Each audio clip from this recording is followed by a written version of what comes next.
Good morning and welcome. We welcome you here in the sanctuary at 49th and Oak and online today or far into the future on YouTube. And whether this is your first time or you've been here for ages, we warmly welcome you into this community of discovery and meaning making, where we celebrate a diversity of beliefs and are held together by shared values that call us to increase the sum total of love and justice in this world. Our congregation gathers on the traditional and unceded lands of the Coast Salish people, of the Musqueam, Squamish, and Tsleil-Waututh nations. And these lands do not only belong to people, but to the abundance of life and minerals that make it up and are displaced by the way we build and relate to this interdependent web. So I invite you to take a moment now to let yourselves feel the earth, the land beneath us, to take a breath. Feel the ground beneath our feet. Let your awareness take in this place, the light that surrounds us on the gloomiest of days, the ways that the incessant rain gathers on the branches outside and glistens in their dewdrops. We are grateful as a community to be responsible for this land at this time. We know we must live into meaningful action and deepen our understanding of what it means to live in right relationship with each other, with life, and with those who have lived here and cared for this place since time immemorial. And those online may be watching from other Coast Salish territories or from farther away, and I invite you to enter your own land acknowledgement into the YouTube chat. Our meaning-making theme this month is community care. And for our All Ages Exploration Sunday service, we make space for multiple ways of engagement and listening. So come on in. There are worship bingo cards to listen for words during the service. They're located out in the foyer if you did not pick one up on your way in. And the playground is available at the front right side to stretch out, color, and draw. And the soul work materials for your hands and heart can also be picked up in the foyer. Today, we will both hear and be invited to share stories that have stayed with us from holidays past. Do you have a memory of a particular time that makes you think of kindness, friendship, or hospitality? A story of care or love or wonder? After the offering later, we will share these stories with each other, and those watching on YouTube will be invited to a Zoom room hosted by Elena in Italy. Thank you, Elena. And for now, we turn to Tim for news of the life of our congregation.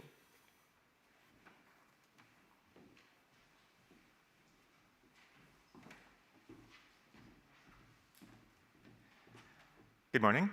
My name is Tim Smith. I'm a member of your board of directors. On behalf of the board, I'd like to thank everybody for participating in the discussion on the first question of the month. We will not be sharing a new question with you this month, but we'll resume in January with a new question, and we'll have a discussion at the end of January on the second and third questions. Today, of course, is an Exploration Sunday. Please join us in Hewitt Hall after the service for a light lunch by donation. And then at 12:30 in the fireside room, the Healthy Relations team will be leading a listening circle on the state of the world. And in the alcove, teams including Care and Concern and the Social Justice team will be hosting tables of community care, a variety of projects, writing letters and cards, assembling gifts, and other activities. Next weekend, we will continue our celebration of this festive season. There is a calendar of events on the website at vanu.ca/festive. I'll share a couple things. Saturday at 10 a.m., so it's Saturday, there'll be wreath making in the Hewitt Center. Bring garden shears and gloves if you have them. And then on Sunday, there will be two services. Our intern minister, Janet Pivnik, will offer a service on When All Is Not Merry and Bright here at 11 a.m. And at 7 p.m., there'll be the candlelight service, a long Vanu tradition featuring music and readings from members of your congregation at 7 p.m. The holiday craft fair will be open before and after each service in Hewitt Hall. Please come by, find a gift, and consider bringing a friend. And finally, if your art is hanging here in the sanctuary, thank you very much for sharing it with us, and please take it home with you today. Thank you.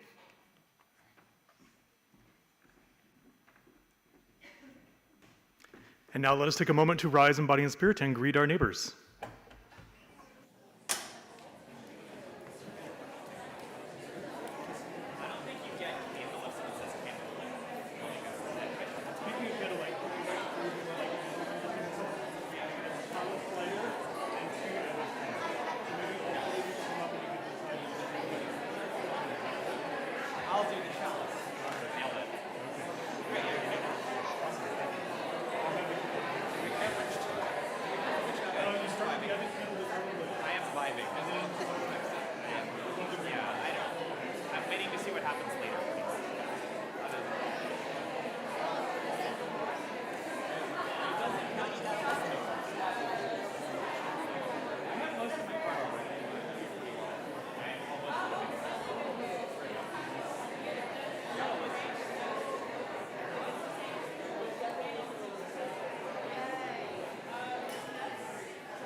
the kids jingle belling and everyone telling you be of good cheer. It's the most wonderful time of the year. It's the happiest season of all. With those holiday greetings and gay happy meetings when friends come to call. It's the happiest season of all. There'll be parties for roasting, marshmallows for toasting, and caroling out in the snow. There'll be fairy ghost stories and tales of the glories of Christmases long, long ago. It's the most wonderful time of the year. There'll be much mistletoeing and hearts will be glowing when loved ones are near. It's the most wonderful time of the year. There'll be parties for hosting, marshmallows for toasting, and caroling out in the snow. There'll be scary ghost stories and tales of the glories of Christmases long, long ago. It's the most wonderful time of the year. There'll be much mistletoeing, hearts will be glowing when friends are near. It's the most wonderful time of the year.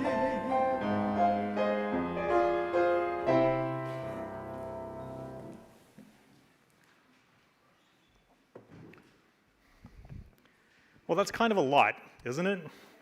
All that jingle belling and marshmallow roasting, the caroling and mistletoeing and hearts all a-glowing. Wherever you find yourself in this holiday season, be it happy or down in the dumps, let us gather our hearts here together in this time as we reflect on the stories from holidays long ago that endure and give our lives meaning, and as we in this time plant the seeds for the stories of love and hope that may still be to come. I now invite forward Ellie, Amber, and Madeline to light our candles this morning, starting with our chalice.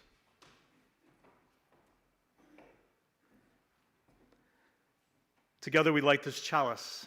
Together we see its light.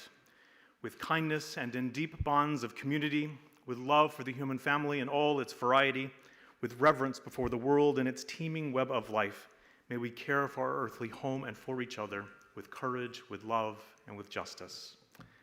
And now we continue the journey towards Christmas with marking the second Sunday of Advent by lighting the first and second of our candles, the lights of hope and love.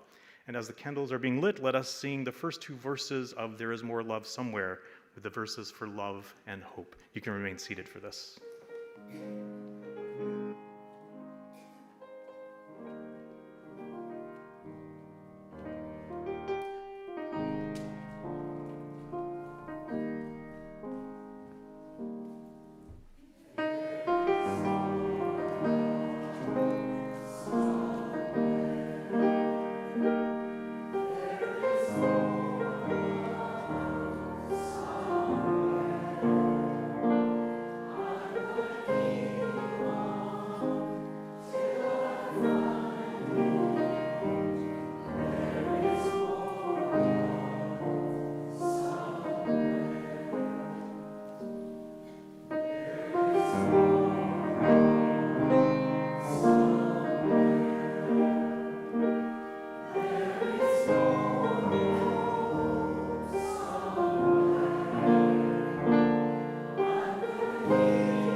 Good morning.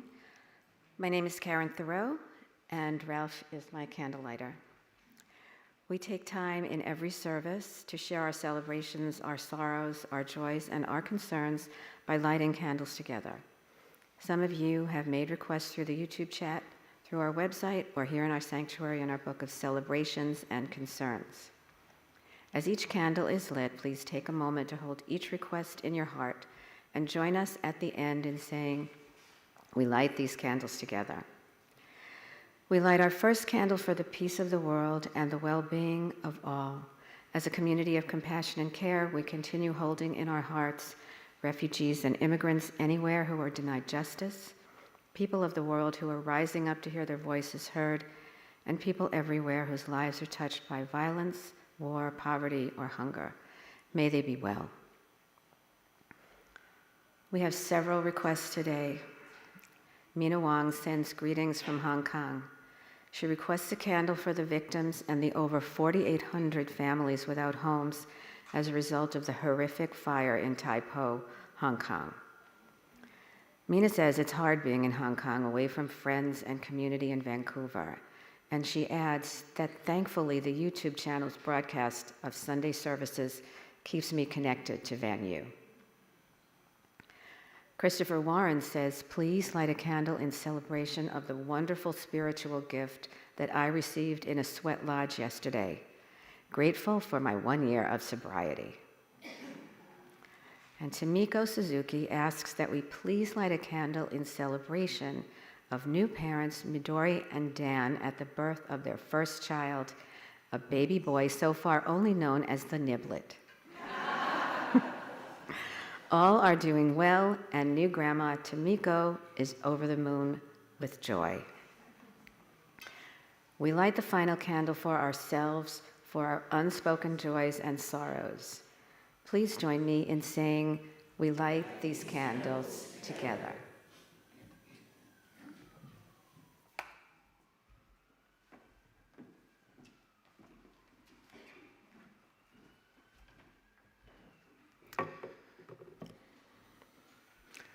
So I was, as you might say, a curious child. As a kid, the build up to Christmas was often more than I could bear. My rifling through drawers and closets in search of the hidden Christmas gifts got so out of hand that Santa Claus resolved early on not to deliver any gifts into the house that had not first been hermetically sealed in tamper-proof wrapping paper and bound tight with meters and meters of Scotch tape. For good measure, Mrs. Claus saw to it that each package was adorned with a booby-trapped bow that I'm now fairly certain was made from something closer to razor wire than ribbon. Yet in time, even these drastic efforts proved inadequate as a deterrent for my inquiring little mind, as I soon perfected the delicate art of performing reconstructive surgery on the packages in which I just had to take a peek. Eventually, having exhausted every conceivable security measure, Santa resorted to an ingenious strategy, labeling all the gifts under the tree with a set of cryptic names. My brothers and I could not possibly decipher them. One year, we were Superman, Batman, and Spider-Man. Another, our gifts appeared bearing the names Cinderella, Snow White, and Wonder Woman. On Christmas morning, when all was to be revealed, a little name tag buried at the toe of our stockings finally informed us of the name of our holiday alter ego. Needless to say, I had been outmaneuvered. Not knowing which of the gifts were eventually to be mine, the thrill of trying to discern what treasure each held inside was gone. Yet I wish I could say that it was only curiosity that drove my investigations. When I look back on this time, I realize I was at the age when Christmas sometimes begins to lose something of its magic. I was coming to uncover the painful truth that even a Christmas tree surrounded by gifts, a mountain of gifts, very often left me feeling with unnamed feelings of disappointment. It's not that I was ungrateful for what I received. It's just that I was learning a tough lesson about life's longing after things and experiences and relationships, things that are only very rarely fulfilled to our exact specifications and our on-demand orders. In other words, I was learning something of my first life lessons about disappointment. In the year or two that I was sorting all of this out, I think my peeking into the packages under the tree was an early attempt to manage my expectations. If I knew what to expect, I wouldn't be disappointed. Now, of course, this approach only partially worked because I never considered lowering my expectations. For a time, I kept alive the hope that the magic might somehow return, even while bracing myself for the likelihood it never would. If I had been raised a Buddhist rather than a Baptist, I might have known that it was my attachment to a particular outcome that was fueling this vicious cycle of raised expectations being later deflated by reality. But I trust I might also have learned that much of life involves balancing the challenges that come with the cards that life deals out to us and the hopes and dreams that beckon us on. It is a delicate balance, this tension between our expectations and their potential to either be fulfilled or dashed by forces often beyond our control.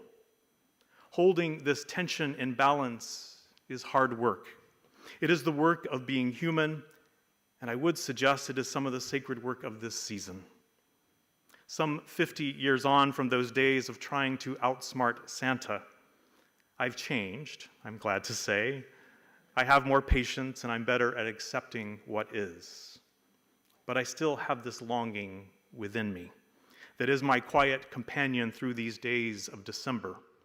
It is a longing for the blessings of this season, the longing for peace and joy, for love and hope, for those poignant, unexpected moments that turn out to hold something of the sacred, moments that offer a glimpse of real human connection, moments when we can taste the love poured into a tin of holiday cookies or feel the thoughtful intention behind a gift, moments when we can feel in a palpable way our human capacity to care for our nearest and our dearest, and kindness for other people a world away from us, whether they live on the other side of the planet or just next door.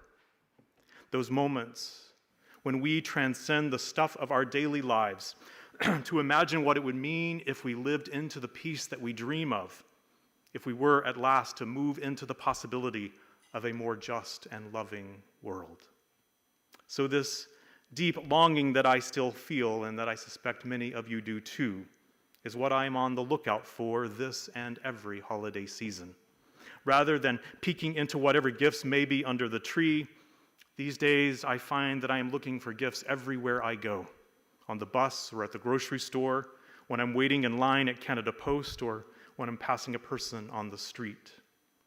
Everywhere I go, I am looking for those magical moments that fill me up, that connect me to what really matters, that crack open my heart to the promise and the possibility that this season has to offer us.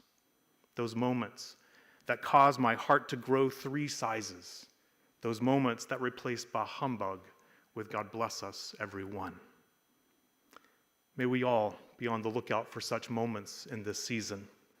May we find them at every turn, and may we make them for others, that we all may have stories to tell about how peace, love, hope, and joy can and do find an enduring place in our hearts.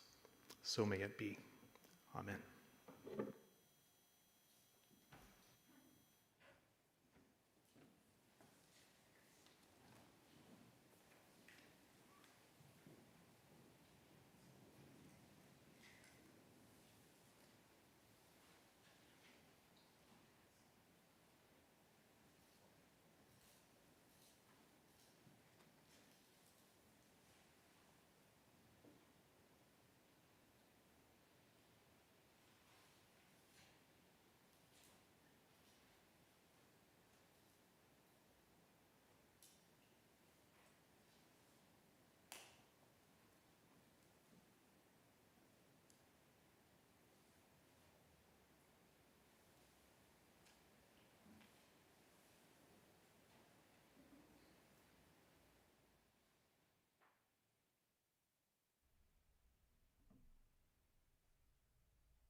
So, it's winter break, I'm 6 years old, and we're going on a road trip.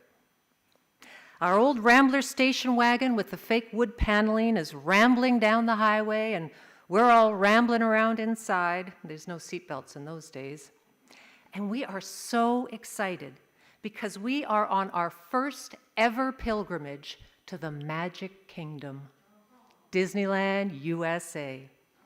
Even my 12-year-old brother, Chris, who is so unemotional, we call him Mr. Spock, even he is grinning from ear to ear.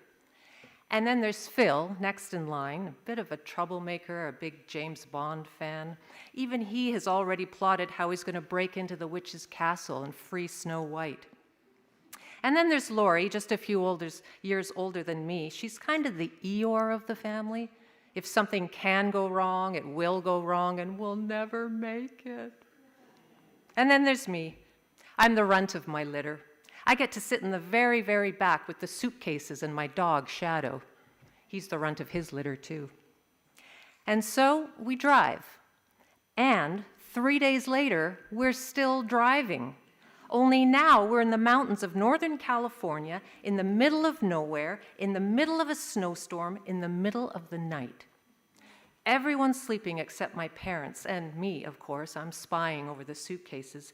And I can see that my mom has the map out. Never a good sign. For you young people, a map is a gigantic piece of paper, supposed to tell you how to get somewhere if you can read it. And in the history of maps, no one has ever figured out how to fold them back up. That's another story. Anyway, my mom has the map out, and she's saying, Charlie, I think we should have turned back at Leah. I know where we are. And so it goes.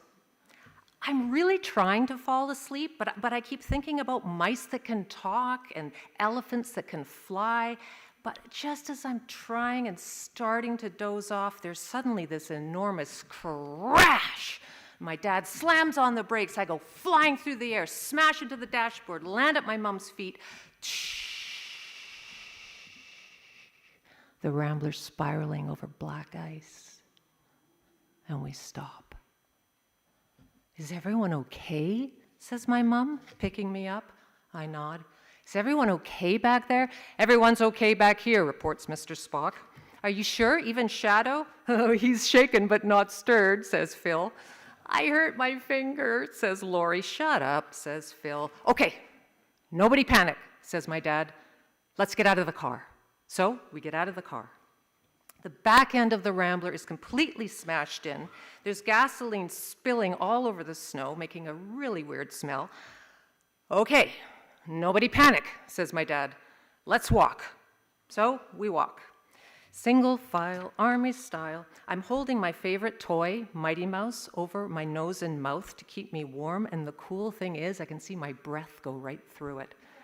And there's these enormous trees hanging over us, like they're trying to hug us, all snow-laden and flurries flurrying around. And just when I'm thinking how magical it all is, my mom says, "What's that sound?" What sound? Shh, listen. So we listen.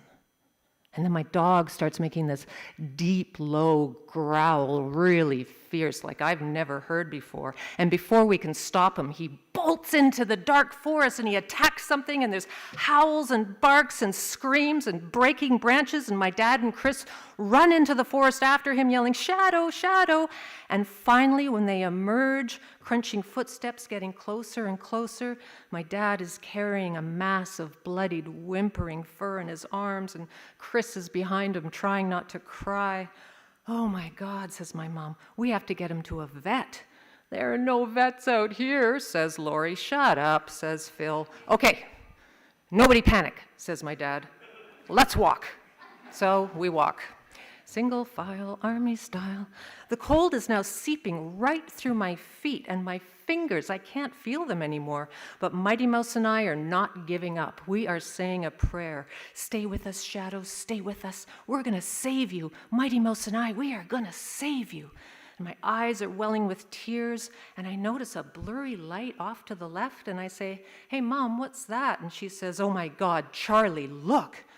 Grabbing my hand, we all blindly charge into the woods, stumbling over branches and bushes. I'm falling down and being scrambled back up, and we come onto a trailer, a tin trailer. My dad bashes on the door, and almost instantly the door swings open, and a flush, flowery woman in a sweater says, "Oh my, come in."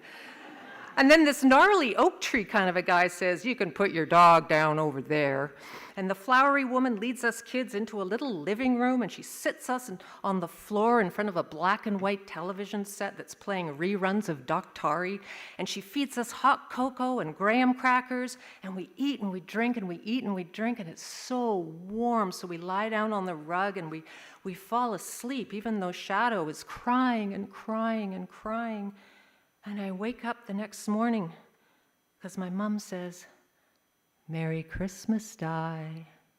And I open my eyes and I take my hands off my ears, and Shadow's lying next to me, looking at me sideways. Little glint in his eye, a little wag in his tail, and it's Christmas Day. So, what are the odds that a family of 6 has a car accident in the middle of nowhere, in the middle of the night, in the middle of a snowstorm, and their 20-pound Sheltie saves them from some unseen predator in the woods, and this same family, with bloodied dog in arms, stumbles across a trailer in the woods whose elderly occupants happen to contain a retired veterinarian? From that day forward, I am a firm believer in random acts of kindness and the power of love. We never made it to the Magic Kingdom, but I knew we were already there.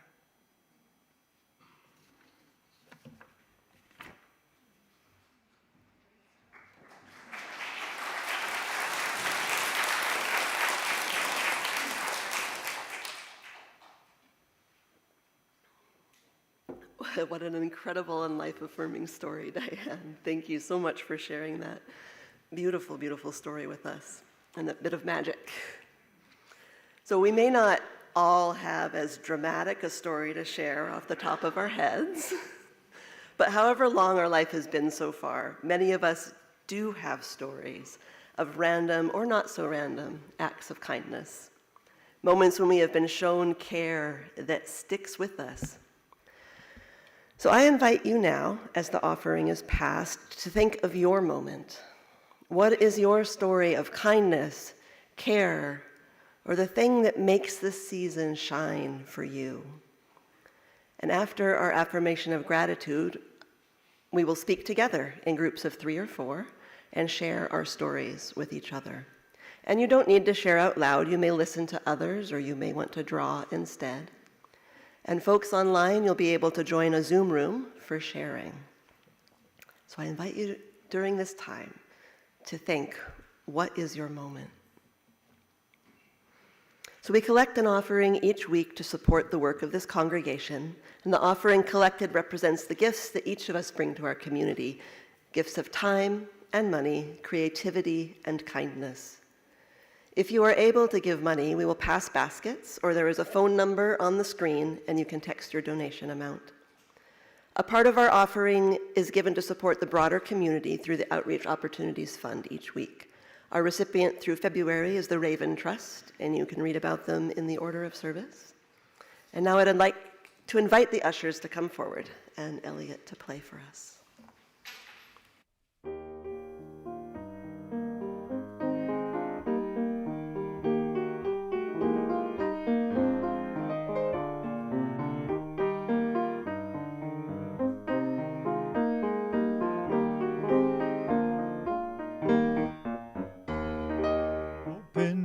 Door, step right inside. Come into this place where love and hope will abide. Reach out your hand, I'll welcome you in. It's so good to be together again. Start out the day wearing a grin. Joyful faces make the people want to come in. Open your arms, show that you care, and our little light will shine everywhere.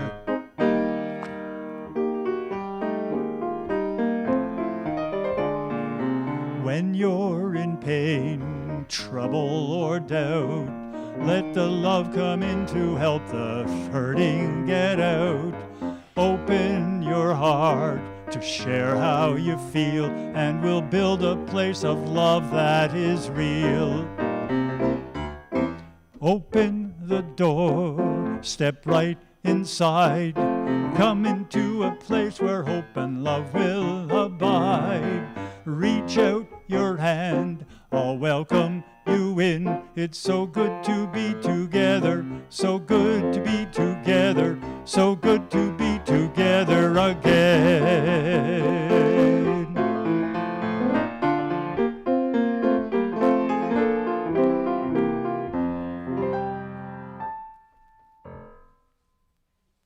Please join me in saying our affirmation of gratitude. We give from our hearts, grateful to share and receive. Hope blooms from kindness. And now for something completely different than we normally do in a service.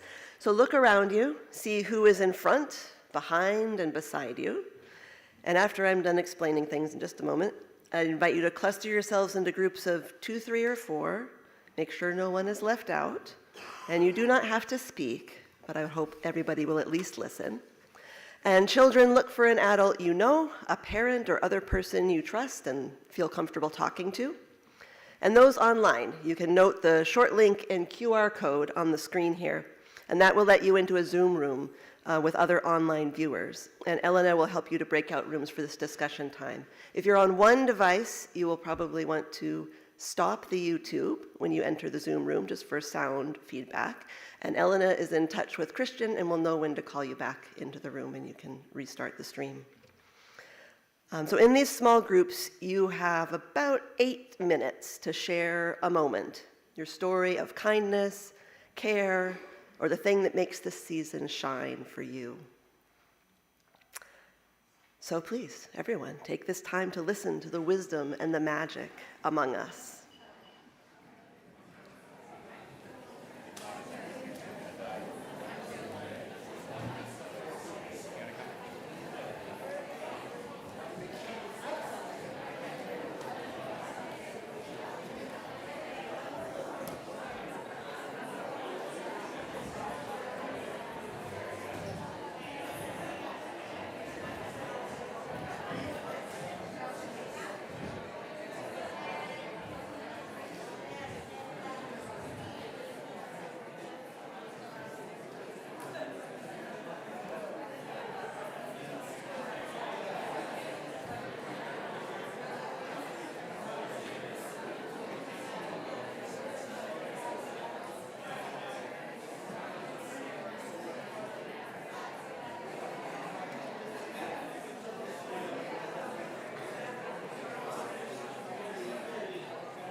This is your 1-minute warning to start wrapping up your conversations.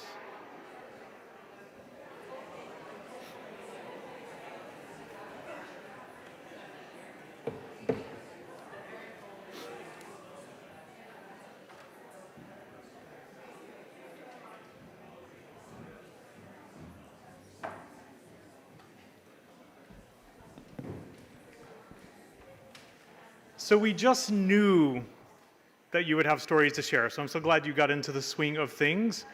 And I'm wondering if there is a particular story or two that's particularly powerful that someone might want to share with everyone.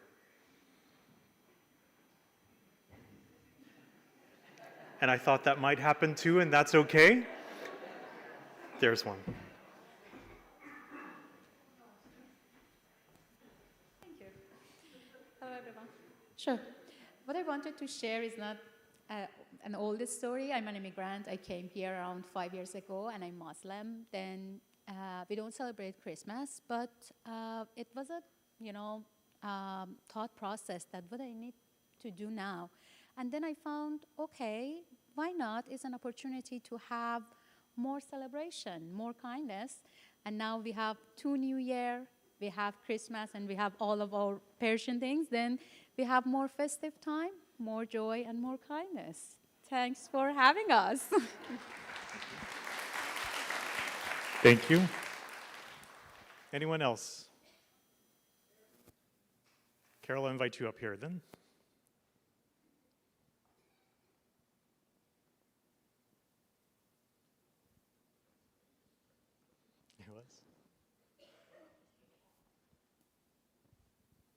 So I was the youngest in our family. I had a brother and sister who were 15 years older than me.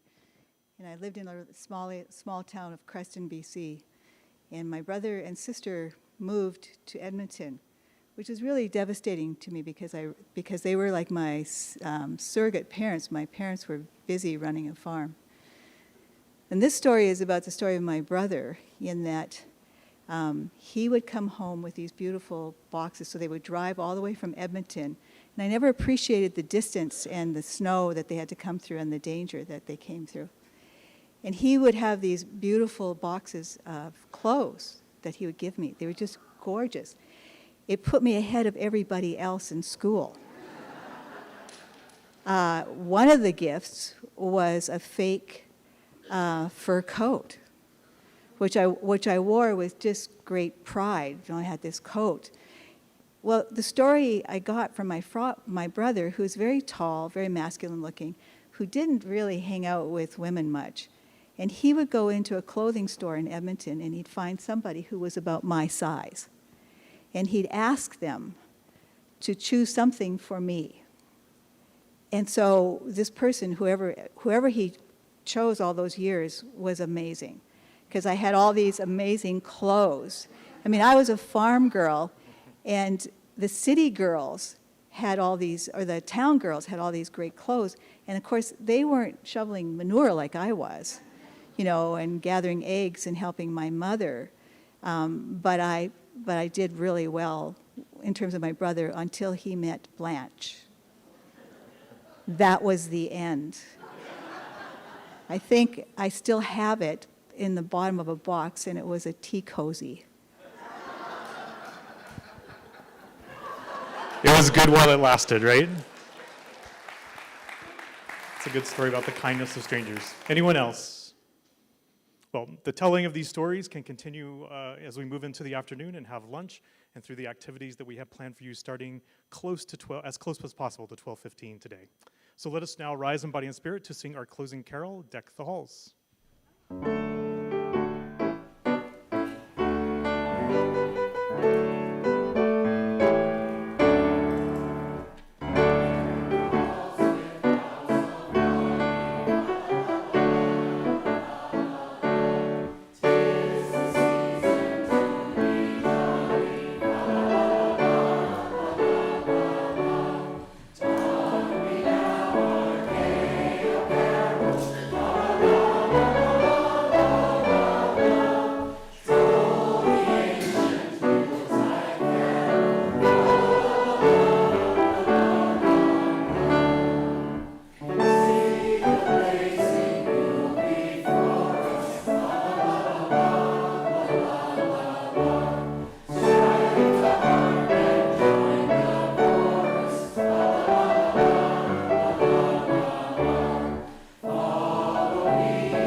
May we go forth to embrace the gifts of this season.